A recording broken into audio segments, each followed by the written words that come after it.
여러분 안녕하세요. 이철입니다. 오늘은 지난 동영상에 이어서 헝다 김영란 임원과의 인터뷰를 계속하도록 하겠습니다. 중국에는 많은 우리나라 전문 인력들이 나가서 일을 하고 있습니다. 그 중에는 한국 기업에 일하고 계신 분들도 계시고 또 미국이나 유럽 회사에서 일하고 계신 분들도 계십니다. 물론 중국 기업에서 일하고 계시는 분들도 계시죠. 이 모든 분들이 중국이라는 세계에서 가장 큰 시장 중에 하나에서 최선을 다하여 일하고 계십니다. 여러분들이 일하고 계시는 영역에서 중국 시장의 제품을 수출하려고 할 때 여러분들의 기술을 알아봐주고 평가해주고 이끌어주고 중국 시장으로 도입해줄 사람들이 누구입니까? 바로 중국에서 일하고 있는 수많은 우리 전문 인력들입니다. 지난번 일부가 올라가자마자 소수이긴 하지만 몇몇 분들이 한국 기술을 헝다에 팔아먹었느니 말았느니 하는 그런 인신공격성 댓글을 올리신 분들도 계셨습니다. 오늘 2부에서 보시면 아시겠지만 김영란 임원은 글로벌 마케팅을 하고 계시는 분입니다. 기술 개발을 하거나 기술을 팔고 사거나 할 위치에 있지 않은 분이라는 거죠. 이분이 공개석상에 나와서 얼굴을 여러분들께 공개하고 헝다그룹이 좋아하지 않을 수도 있는 이야기를 이렇게 이야기해 주는 것은 바로 우리 모든 한국 기업과 한국인들을 위한 마음이 있기 때문이라고 저는 생각합니다. 부디 기존에 가지셨던 선입관이 있다면 잠시 내려놓으시고 오픈마인드로 객관적으로 그렇게 봐주셨으면 좋겠습니다. 그러면 오늘 2부를 시작하도록 하겠습니다.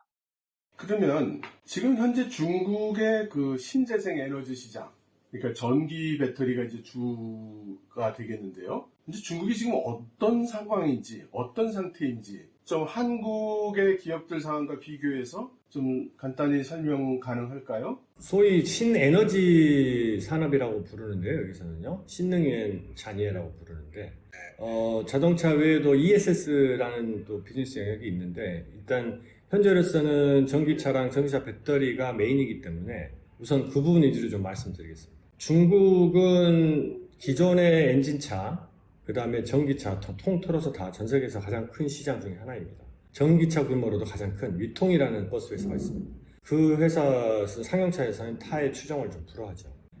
전기차하고 이 전기차 배터리 부분은 중국 정부가 강력하게 밀고 있기 때문에 계속 그 중요성을 잃지 않는 시장입니다. 그러니까 저희 나라랑 비교하면 물론 저희 나라에는 한국에는 이제 현대기아라는 큰 회사가 있고 지금 전 세계에서 잘 하고 있고요. 그다음에 전기차 배터리는 LG, SK, 삼성 이 3사가 잘 해주고 있는데 근데 시장 자체는 되게 조그맣습니다. 우리나라 시장은. 그래서 결국 중국에서 모든 게 판가름이 난다. 물론 지금 유럽, 중국 뭐 이렇게 나는데 미국도 좀 크지만 그래서 중국을 결코 관과할 수 없는 시장이다. 이렇게 봐야 되고요. 특이할 만한 거는 지금 배터리 발화 이슈 있지 않습니까? 신문에도 많이 나왔던 지금 뭐 GM과 뭐 현대차들 발화 이슈 뭐 이런 것들로 신문에도 많이 도배가 됐었는데 사실 중국에서도 발화 이슈가 엄청 많았었습니다. 중국 내 배터리, 특히 CATL 거를 탑재한 811이라고 하는 고에너지 밀도 셀에서 발화가 너무 많이 일어났고, 그 다음에 이제 전기차를 확대해야 되려면 원가가 좀 떨어져야 되는데, 향후 5, 6년 이내에 지금 수준보다 한 10배 이상 성장한다는 예측이 됐습니다. 그런데 이 업스트림, 인더스트리 업스트림 쪽, 소재 쪽, 그 다음에 광물 쪽, 이 부분을 중국이 장악을 하고 있는 부분이 많습니다. 그래서 그 주도권 경쟁 안 밀리려고 중국에서 계속 드라이브를 걸 걸로 예상하고 있고요.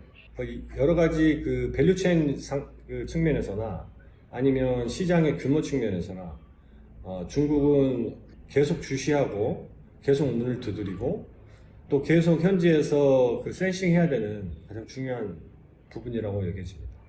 지금 말씀하신 그 신에너지 분야, 지금 요즘은 한국에서도 그 중국 기업들의 주식에 투자하시는 분들도 꽤 많던데요. 혹시 그분들을 위해서 주의해서 관찰해 볼 만한 그런 기업들이 혹시 있다면 한두 기업 소개해 주실 수 있을까 모르겠습니다. 그 전기차 배터리 회사로 보면 기본적으로 이제 가장 큰 회사가 CATL인데요. CATL을 간단히 말씀드리면 좀 전에 설명드렸던 그 한한령 한국산 규제 시작되면서 한국산들이 전혀 진입을 못한 한 5년 동안에 엄청나게 성장했습니다. 그래서 그 독과점지로 경험을 축적해가지고 규모 경제 획득하고 그 총알로 해외 시장에서도 공격적으로 수주해가지고 거의 대부분 해외 자동차 고객으로 프로젝트 수주를 해왔습니다. 심지어 현대차에도 CATL이 지금 납품하는 거가 확정이 됐으니까요. 근데 이제 CATL은 이미 주가가 너무 많이 반영이 됐죠. 그래서 중황 리디엔이라든지 보슈엔이라든지 아니면 이웨이 리능이라든지 이런 업체들이 있는데 특히 이제 보슈엔은 그 천연 배터리 아까 말씀드린 LFP 배터리를 오래 해왔고 경험이 많이 주셔서 폭스바겐도 심지어 지분 투자를 했습니다. 이 부분에서 실제 이제 합작이 들어가면 계속 주명도가 좀 올라갔고요. 주가에 좀 반영이 됐겠지만 보쉬에는 계속 좀 눈여겨볼 필요가 있을 것 같고 그 부분이 하나. 그 다음에 이웨이리능이라는 해주에 있는 그 배터리 회사인데요. 이 배터리 회사는 차근차근 기술을 좀 축적해서 풀이나 이 제품의 성능이 좋다라는 평이 좀 많습니다.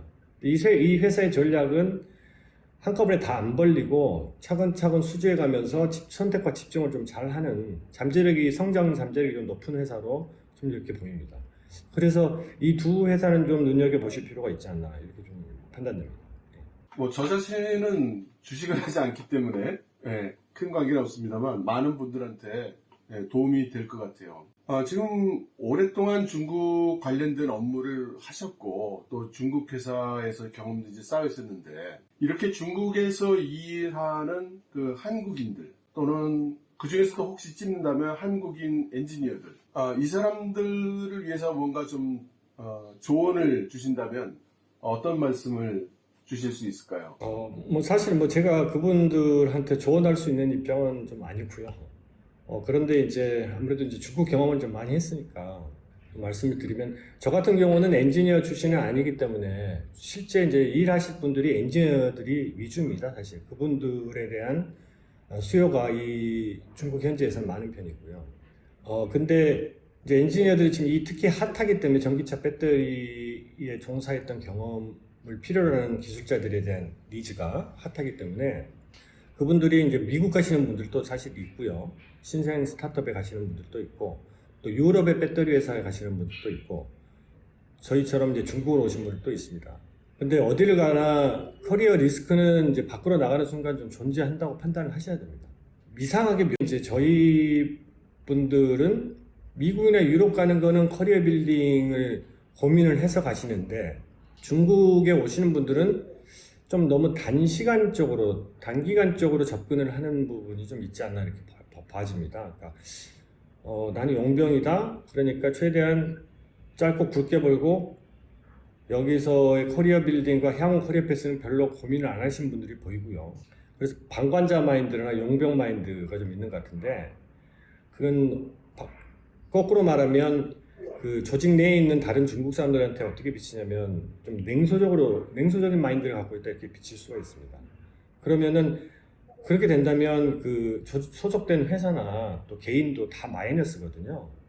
어차피 나라가 달라도 다들 사람이 일하는 곳이라서 다 똑같이 느끼고 똑같이 평가를 받습니다. 그래서 평판 관리도 중요하고 그래서 오신다고 마음을 먹었으면 그 소속 회사가 잘 되기 위해서 정말 열심히 한번 해보겠다 이런 마음을 갖고 오셔야 될 거라고 보입니다.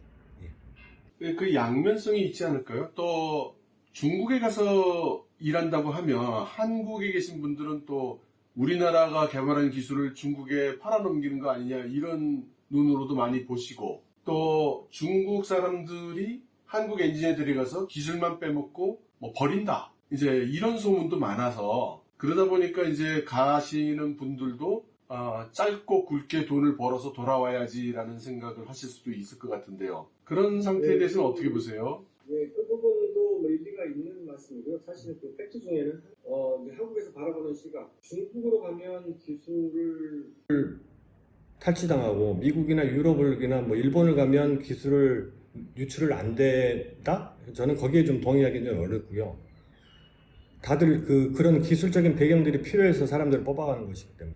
그 다음에 물론 중국이 그 글로벌 스탠다드에 맞지 않게 이제 돌아가는 부분은 분명히 있습니다. 그래서 그런 리스크가 있는데 일을 하다가 그 사람이 밸류가 있으면 또 중국 사람들은 또 중국 기업은 어떻게 해선 그 밸류 있는 사람들은 또 리텐션 하려고 또 다른 여러 가지 또 노력들을 합니다. 결국 빨리 나가게 되는 부분들은 또 본인의 밸류와도 상관이 있음을 좀 인지를 해야 될 부분이 있다고 생각합니다. 뭔가 좀 무겁게 마음에 와 닿는 부분이 있는 그런 말씀이시네요. 오늘 참 그 귀한 시간 내주셔서 감사하고요. 저희 채널이 뭐 약소합니다만은 그래도 그 다수의 분들이 한국에서 시청해주고 계시거든요. 이제 인사말 겸해서 한국에서 열심히 뛰고 계시는 분들께 한 말씀 좀 부탁드리겠습니다. 예, 일단 이 박사님 채널에 제가 이제 중국을 이해하는 사람, 아니, 이해하려고 노력하는 사람으로서 이 박사님 채널이 가장 객관적이고 담백하다고 저는 스스로 이렇게 알고 있고 실제 그렇게 느끼고 있습니다. 뭐, 물론 관련 전문 채널이 많이 없지만요. 그래서 이렇게 그 인터뷰 초대해 주셔서 일단 영광이고요. 뭐 저도 아까 말씀드렸지만 이제 회사 상황이 이렇다 보니까 좀 고민이 좀 많습니다. 그래서 계속 직장 생활을 할 것이냐 아니면 아예 파라다임을 좀 바꿔서 다른 일을 어떻게 해볼 것이냐 이런 고민들도 많습니다. 그래서 중국 관련된 또 중국에 관심 있는 먼저 가신 선배님들도 많이 보고 있을 거라고 보이는데 그 부분에 대해서 많은 조언이나 뭐 가이드 부분들이 있으면 이번 기회에 이런 그 좋은 유튜브라는 툴을 통해서 정보들도 좀 얻고 싶습니다. 아무튼 좋은 시간 갖게 해주셔서 감사합니다. 여러분 인터뷰 어떻게 보셨습니까? 재미있으셨습니까? 중국에 나가 있는 많은 우리나라의 전문 인력 대부분은 홀로 외롭게 혀를 던진 고생하고 계십니다. 경우에 따라서는 중국이라는 환경 하에서 불이익을 받기도 하지만 어디 호소하기도 어려운 형편이죠. 그렇다고 해서 우리 사회가 따뜻한 눈으로 지지해 주지도 않는 것 같습니다. 그렇기 때문에 저는 중국에 나와서 일하시는 우리 여러 전문인들 여러분이 보다 조직화되고 서로 소통할 필요가 있다고 생각을 합니다. 그렇기 때문에 중국에 나와 있는 전문인 여러분들이 소통할 수 있는 장이 꼭 구성되었으면 하는 바람이 있습니다. 지금 10분 정도가 참여하고 계신데요. 더 많은 여러분들이 참여해 주셨으면 좋겠습니다. 이 메일 주소로 연락을 주시면 제가 소통의 장으로 안내해 드리도록 하겠습니다. 여러분들의 많은 참여 바랍니다. 여러분 들어주셔서 감사합니다.